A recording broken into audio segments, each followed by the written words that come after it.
one day we'll wake up and brush our teeth and we'll go to work, and at some point we'll suddenly realize that we haven't thought about it at all.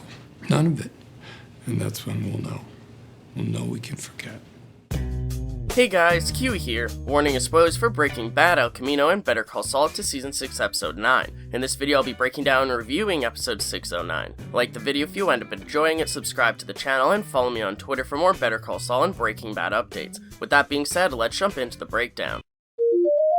So this episode starts out with an amazing intro sequence that shows a montage of Jimmy and Kim going about their day while Mike and his crew clean up their apartment. At the end of episode 608, Mike told them that they had to put on their acting faces and go about their day as normal as possible in order to not raise suspicion about Howard's death. He also told them by the time they got home, he and his crew would be gone. The montage features a song with the lyrics, "It's the perfect way to end the perfect day," and this song was actually created specifically for this montage, as the original songs that the show creators wanted to use just simply weren't long enough for this entire intro sequence. I love the song choice that they did here. It's almost as amazing as the Something Stupid montages from Season 4 and Season 5, and I hope that they release this song in a Season 6 soundtrack once the show is over. The montage features amazing transitions, such as the coffee machine blending into one of Mike's men stringing out a sponge to clean up Howard's blood, along with that same man wiping the blood on the floor, transitioning into Saul's dipping sauce. More transitions include one of Mike's men putting food back in the fridge, cutting to Saul grabbing a neck brace for a client, as we can see he has a handful of them, along with the light that Saul shines on his client, cutting back to the light in the apartment. At the apartment, we can see Mike finding a bullet in the wall, which is the same bullet that killed Howard. They then patch up the hole in the wall, requiring them to take the painting off the wall to clean that up as well, and Mike finds the con board full of sticky notes that Jimmy and Kim used to plan out their sandpiper schemes against Howard. Mike takes down all the sticky notes, and I gotta wonder what was going through his head while doing so. We're then shown that Mike had taken photos of Howard's body in the apartment to later compare to the apartment once it was all cleaned up.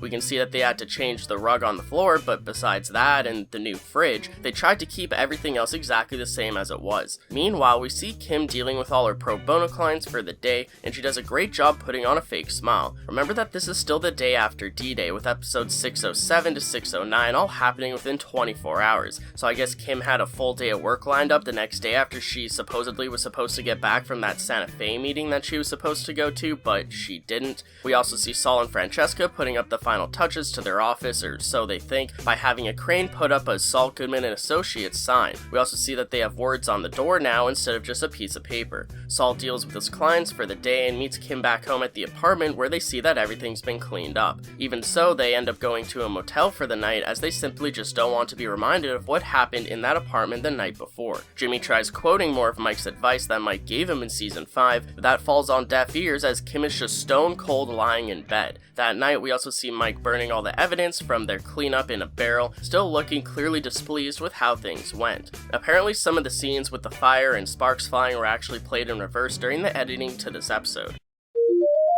Next up, let's cover the Cartel side of the show. Gus goes to visit Eladio at his home due to Hector accusing him for killing Lalo. All cards are out on the table, but Hector doesn't have any proof, and all the evidence stacks up in Gus's favor. Even some of Lalo's initial plans backfire against the Salamancas in regards to the body double and the dental records, along with keeping the secret of Lalo still being alive. Due to this, Eladio lets Gus get away with it, even though he probably knows that Hector is right, since Gus is such a reliable earner. This eventually proves to be Eladio's downfall, which I discussed more in depth during my full video breakdown on this meeting with Gus versus the cartel. Back at home, Gus shows that he can let his guard down by opening all his windows, but instantly goes to Mike to tell him to resume work on the super lab. Mike tells them that they'll need to hire a new engineer and a new team, since clearly Werner's team didn't work out. Mike also tells Gus that the lawyers did well playing their part in the cover-up story, giving Gus no reason to go after either Jimmy or Kim, and instead just let them be. This all felt like a huge bookend on the cartel story arc, between Gus and the cartel, along with Mike and Gus. This episode is almost an epilogue for the Better Call Saul timeline, as all story arcs get wrapped up during 2004 so that we can explore future timelines. This next scene with Gus at the bar was initially perplexing to a lot of viewers, myself included, as there's a lot of reading between the lines here. Initially, it just seems like filler with Gus enjoying some wine and catching up with an old friend, but there's a lot more to it than that. This shows that Gus is able to enjoy the luxuries of life, but doesn't allow himself to.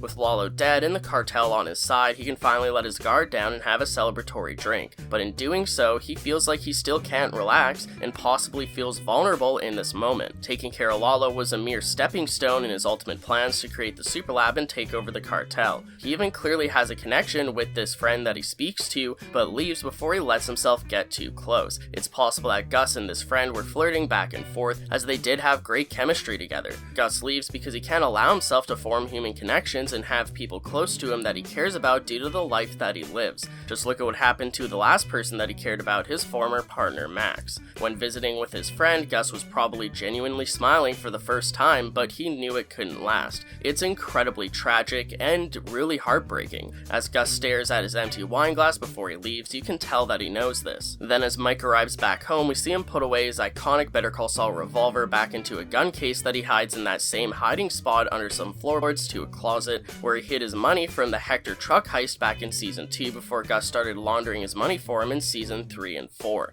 Here we get another great moment of the show telling us what a character is thinking by showing something that they're looking at. With Mike, it's Nacho's father, and after a few beers while watching sports on a TV that's old for even 2004 standards, Mike goes to see him. As we cut to Papa in his upholstery shop, he's working away late at night with some very dead eyes. Even before Mike tells him the truth, you can tell that Papa already assumes what happened. Yes, he loves his business, but I can't help but think that he's working here so late to try and keep his mind busy, something that Saul also does later on in the episode. Mike calls him to go outside to speak to him, to which Mike tells him that Nacho is dead, but that it was over fast and that he felt no pain. The way that Papa asks Mike for confirmation that he was there when Nacho died implies that he doesn't think of Mike as any better than the people who actually killed Nacho, as Mike allowed it to happen. Mike tries giving Nacho's father closure, since that's a cornerstone of Mike's character ever since the earlier seasons when he heard that Anita from the support group never got closure from her missing husband. Nacho's father doesn't give Mike any satisfaction in telling him the truth, even after Mike says that the men who did this will pay. I agree with Papa when he says that it won't be justice, it'll just be revenge. This line is so important, as revenge is what brought Gus and Mike together, but Papa looks down on them for it. I love how we get one final scene with Nacho's father to show that he's alright, all things considered, and the way that this scene went down between him and Mike is just perfect. Probably my favorite cinematic moment in this episode was the shot of their conversation from the side, showing Mike behind the fence while Nacho's father isn't. This shows that Mike is trapped in the criminal world, restrained and metaphorically jailed, while Nacho's father is truly a free man. This yin-yang symbolism of good and bad may hit on the nose too hard for some people, but it works just right for me. What you talk about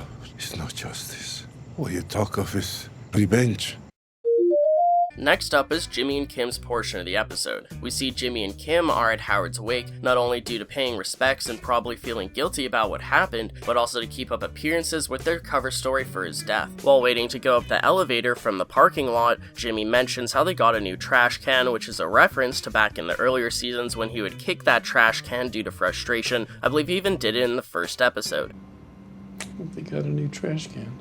They speak to Rich, who tells them that it's the end of an era. This line really hits home to me because although he's specifically talking about HHM downsizing and changing its name, this end of an era line can relate to the entire episode, which is an epilogue to the 2004 Better Call Saul timeline, concluding that era for good. They go and speak to Cheryl and Cliff, where Kim tells a horrible lie to save Jimmy from Cheryl low-key attacking him over messing with Howard. Jimmy never confirms that he messed with Howard, but he never denies it either. He tries dancing around the subject, saying how Howard even confronted me about it, and I think he really believed it. Kim steps in to say that horrible lie about seeing Howard doing drugs late one night back when she worked at HHM, and how she never said anything to anyone about it, but that she wishes that she did. This hurts Cliff because he also saw examples of this and didn't say anything. Clearly those examples were fake and schemes from Jimmy and Kim, but Cliff doesn't know that. Kim then hurts Cheryl too by implying that she'd know Howard better than everyone else, even though she wouldn't because they were so distant due to their failing marriage. When Jimmy and Kim leave Howard's wake and they leave through the doors into the parking lot, it's also shown at the same angle as the first episode when Jimmy goes to share a smoke with Kim. Afterwards, when Kim gives Jimmy a kiss and leaves without saying anything, it's clear that her mind is made up with what she wants to do. She dramatically quits her career as an attorney, and then when Jimmy tries backpedaling her decision later that night at the apartment, he finds out that she's breaking up with him as well.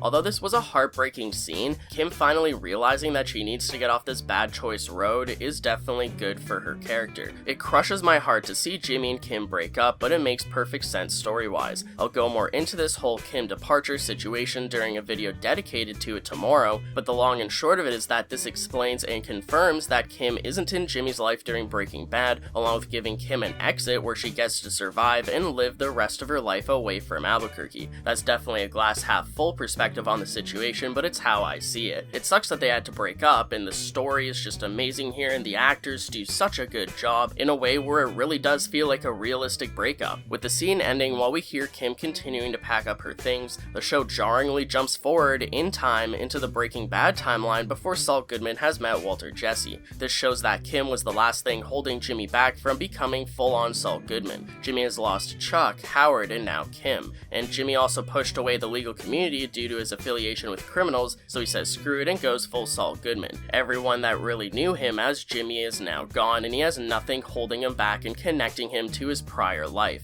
Again, this is just perfect for the story. I've said it before and I'll say it again. After the explosive events of episodes 607 to 608, this entire episode feels like an epilogue to the Better Call Saul timeline in 2004, concluding all the stories during that era. We conclude the Cartel story, Gus's story, Mike's story, Nacho's father's story, HHM's story, Howard's story, along with finally Jimmy and Kim's story as well. There's nothing left in the Better Call Saul timeline, and so the show now moves on to the Breaking Bad and Gene timelines to conclude everything that they need to in those stories as well. I was surprised to see the jump forward to the Breaking Bad timeline, as I thought we wouldn't get that until 610 or even 611. That being said, this is a pleasant surprise and I'm happy to see it. This has completely lifted any worries that I had in regards to the show not being able to conclude everything in time, with them wrapping up the Better Call Saul story in 609 and still having 4 entire episodes to conclude the future. We see Jimmy being Saul Goodman from the moment that he wakes up until the end of the scene when he actually starts his day. This is because Jimmy is trying to give himself distractions so that he can't think about his past and the things that have happened in regards to Howard and Lalo and Kim. This shows that Jimmy's advice that he gave to Kim at the beginning of the episode that he repeated that Mike once told him isn't entirely true, as he clearly is still trying to find ways to not think about his past. This episode gets a strong A tier. Although the Kim and Jimmy breakup along with the Saul Goodman time skip leaves us with a very positive lasting impression, I still think that the first half of the episode is fairly slow pacing wise as we deal with everything involving with Mike and Gus. Now I still really like those scenes, and throughout my rewatches of this episode I've grown to appreciate the first half of the episode with Mike and Gus more and more, especially since it perfectly bookends their story and time during the Better Call Saul timeline. Now once I incorporate the double S tier ranking when I eventually do my full season 6 part 2 tier list, I very well may bump this episode up to an S tier, but for now A tier is where I stand. This is definitely one of the best episodes of Better Call Saul, but I wouldn't say top 5. I may say top 10 possibly, but I'd have to look at all my tier list rankings throughout the entire show in order to determine that. So look out for my Better Call Saul tier list for when I cover season 6 parts 1 and 2 for a potentially updated ranking on the episode, but in the meantime let me know what you think about episode 609 in the comments below. Also check out my other videos about 609 where I go more in depth with Gus versus the Cartel, the Kim and Jimmy breakup, Kim's fate after she leaves Jimmy, along with a full breakdown of the 609 ending scenes with the time skip into the Breaking Bad Saul Goodman territory. If I seemed brief talking about any of those subjects in this video, it's because I didn't want to repeat myself and I go way more in depth in a few other videos, so I'll have them linked at the end of this video. Go and check them out. I'd appreciate a like on the video if you've enjoyed anything I've said today, or if you're new to the channel or just haven't yet already, subscribe and hit that bell notification to stay updated on when I post new content on Better Call Saul and Breaking Bad. Check out my Patreon and give a super thanks to help support the channel financially. But most importantly, I thank you all so much for watching, and until next time, I'll talk to you guys later. Peace out.